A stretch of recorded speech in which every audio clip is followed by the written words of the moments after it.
IBN 7 हौसला है।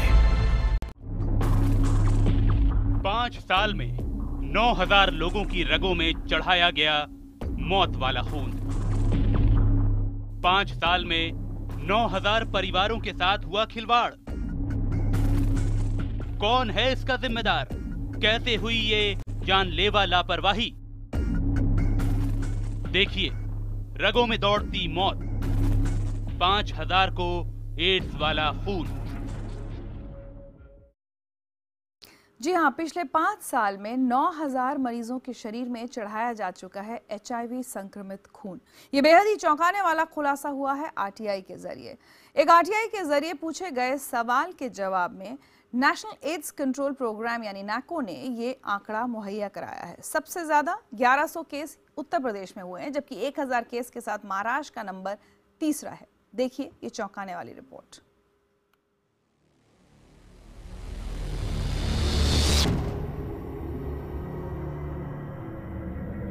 खून यानी जिंदगी की वो जरूरत जिसके बिना हमारा वजूद नहीं। खून यानी रगों में दौड़ती जिंदगी। लेकिन जरा सोचिए कि जिंदगी की ये डोर ही कमजोर कर दी जाए तो। जिंदगी की इस डोर को संक्रमित कर दिया जाए तो। जाहिर है जिंदगी की डोर उस संक्रमण से कमजोर होगी और फिर टूट जाएगी, यानी मौत।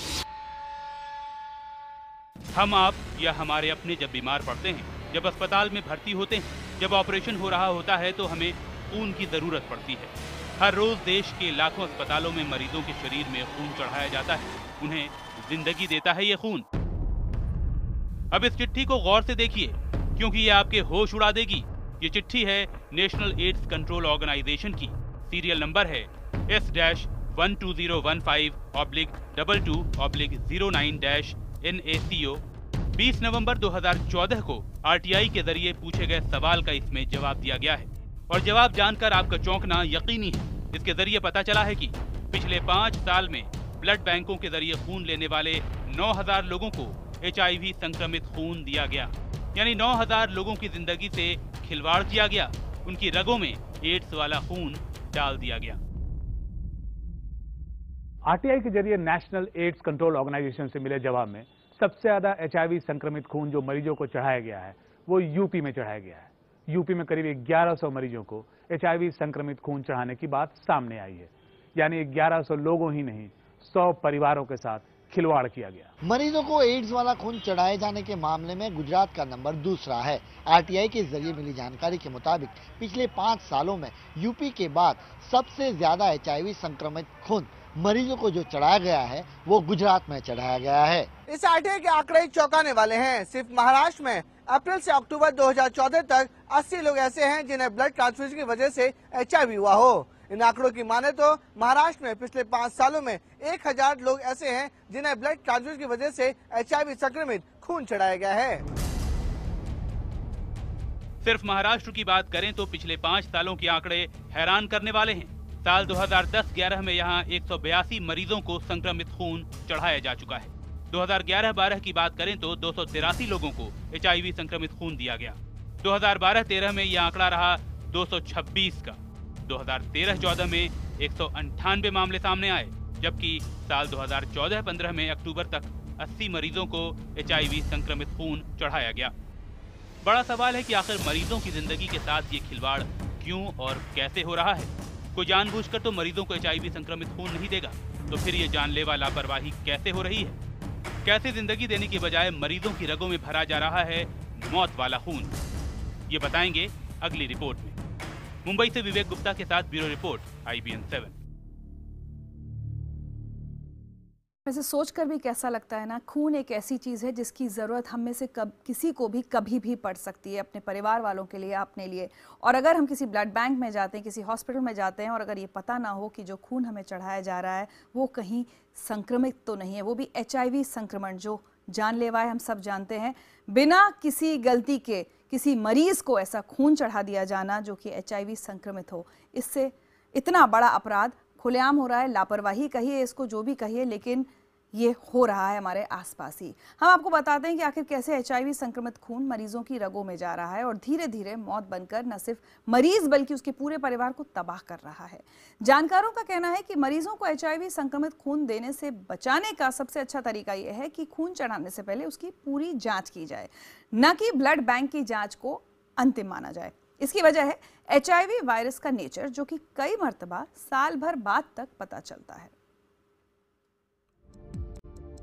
रक्तदान यानी महादान, इन नारों के साथ अक्सर हम ब्लड डोनेशन कैंप अपने आसपास देखते हैं। यहाँ लोग रक्तदान के रूप में महादान करते हैं, लोगों की जिंदगी बचाने में अपना योगदान देते हैं। लेकिन जानकारों का मानना है कि अगर रक्तदान में पूरी सावधानी नहीं बरती गई तो खून में संक्रमण होने की संभावना बढ़ जाती है। दरअसल बहुत से रक्तदान शिविर जो लगाए जाते हैं, खासकर ग्रामीण इलाकों में, छोटे शहरों में, उनमें खून की जाँच का पूरा इंतजाम नहीं होता। रूट चलते हुए लोगों को जो बुला करके उनका जो ब्लड लेते हैं, उसमें क्या होता है कि बहुत सारे ऐसे ड्रग यूज़र हैं जो कि ड्रग लेते हैं, वो भी 50 रुपये 100 रुपये के चलते अपना ब्लड देते हैं। एंड ड्रग यूज़र काफ़ी ज़्यादा संख्या में HIV पॉजिटिव काउंट किए जाते हैं। एंड वो 50 रुपये 100 रुपया ड्रग खरीदने के लिए, ब्लड देने के लिए, वो आराम से ब्लड देने के लिए तैयार होते हैं। आपको बताते हैं कि रक्तदान में किन बातों का ख्याल रखा जाता है। रक्तदान में ब्लड ग्रुप चेक किया जाता है, क्योंकि उसी हिसाब से खून को रखा जाता है और मरीजों को दिया जाता है। फिर खून की पूरी जांच के लिए एलाइजा, HBV यानी हेपेटाइटिस बी वायरस, HCV यानी हेपेटाइटिस सी वायरस और मलेरिया टेस्ट किया जाता है। एलाइजा टेस्ट दरअसल HIV की जांच का स्क्रीनिंग टेस्ट होता है। लेकिन जानकारों का मानना है कि अगर कोई HIV संक्रमित शख्स खून दे देता है और उसका संक्रमण शुरुआती दौर का होता है तो उसके संक्रमण का पता लगने में 1 साल तक का वक्त लग जाता है। इससे एलाइजा जैसे टेस्ट में उसके HIV पॉजिटिव होने की बात पता नहीं लगती और वो खून मरीज को चढ़ा दिया जाता है। इसलिए जानकारों की राय है कि जब भी खून मरीज को चढ़ाया जाए उससे पहले उसकी जांच की जाए, ये सबसे सुरक्षित है। जिस वक्त हम हम ब्लड लेते हैं, उस वक्त HIV की जांच बहुत इम्पॉर्टेंट है, ये कर लेना। देखिए, हर जगह सुविधा नहीं है कि हम PCR टेस्ट कर सकें। PCR एक ऐसा वाइबल टेस्ट है जिसको अगर 2-4 वायरस की बॉडी के अंदर अगर आ जाता है तो फाइंड आउट कर सकते हैं, बट उसकी एक प्रोसेस लंबी है, इसलिए सब लोग अफोर्ड नहीं कर पाते हैं और सारे जो ब्लड कैंप लगाते हैं कलेक्शन करने के लिए, वो कर नहीं पाते हैं।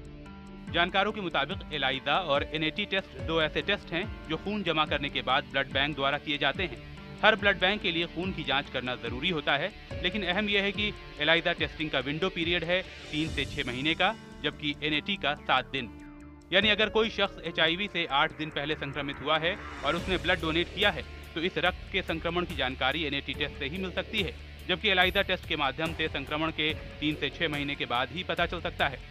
लेकिन देश भर के ज्यादातर ब्लड बैंकों में एलाइजा टेस्ट ही होता है। हालांकि RTI से मिले आंकड़े चौंकाने वाले हैं और ये साफ कह रहे हैं कि मरीजों को खून चढ़ाने से पहले उस खून की जरूर जांच की जाए, जो कि अक्सर नहीं होता क्योंकि ब्लड बैंक से आया खून जांच किया हुआ होता है। लेकिन हम आपको बता चुके हैं कि वो पूरी तरह सुरक्षित नहीं। लेकिन एक बात बताना आपको बेहद जरूरी है, रक्तदान सच में महादान है। ऐसा नहीं है कि रक्तदान के जरिए मरीजों में HIV संक्रमित खून चढ़ाया जा रहा है, बस जरूरत है थोड़ी टेस्टिंग सिस्टम को दुरुस्त करने की और मरीजों को जो खून चढ़ाया जा रहा है उसकी जांच पूरी तरीके से हो।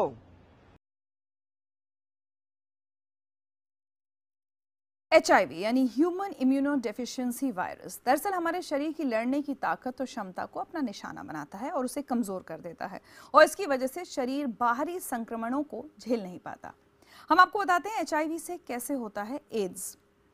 HIV एक खास तरह का वायरस है, इसे रेट्रो वायरस भी कहते हैं। ये वायरस व्हाइट ब्लड सेल्स यानी WBC की एक खास तरह की CD4+ कोशिकाओं को निशाना बनाता है। ये उस कोशिका पर नियंत्रण कर लेता है और फिर इस कोशिका के DNA में अपना जीन डाल देता है। इस तरह ये वायरस और वायरस को बनाने में उस कोशिका का इस्तेमाल करता है और ये प्रक्रिया चल पड़ती है। जैसे जैसे CD4+ कोशिकाएं खत्म होती जाती हैं, रोगों से लड़ने की शरीर की क्षमता भी खत्म होती जाती है। HIV वायरस ठीक उसी तरह की कोशिकाओं में छिपे होते हैं जो स्वस्थ मानव कोशिकाओं जैसी हों। प्रतिरक्षा प्रणाली के लिए स्वस्थ कोशिकाओं और वायरस वाली कोशिकाओं को पहचानना कठिन होता है। नियंत्रण से बाहर हो चुके हालात को ही एड्स कहते हैं।